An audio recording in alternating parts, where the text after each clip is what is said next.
We are 9 days away from the Pennsylvania state deadline, and lawmakers are discussing what to spend money on in the budget, but also how much to spend. Our Pennsylvania State Capitol correspondent Kara Jeffers has more this evening for us as she joins us live from Harrisburg tonight. Kara, good evening.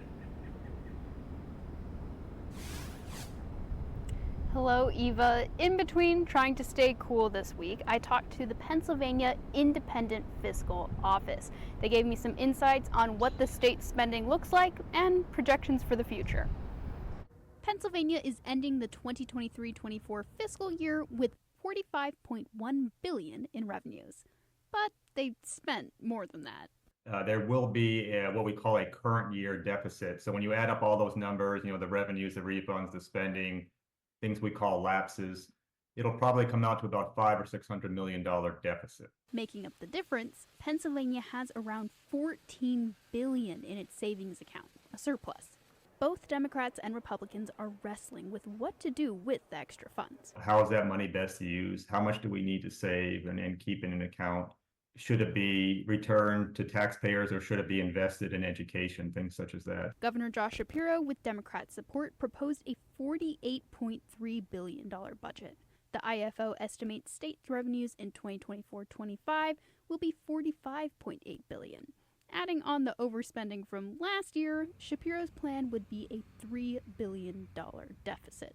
I want to make those investments. Even if the legislature were to pass every single investment I proposed, we'd still have an $11 billion surplus. Republicans say the surplus is better spent on tax cuts. If the policy decision in this building is that we have too much money in our bank account, then we have to recognize who gave it to us in the first place, and that's the taxpayer. No matter how the money gets spent, how much money a state keeps in their savings account impacts scores from financial ratings companies. What they would like to see is enough in a rainy day fund that you could carry you through a moderate recession. The IFO says that's usually 15% of a state's spending, which comes out to $8 billion for Pennsylvania.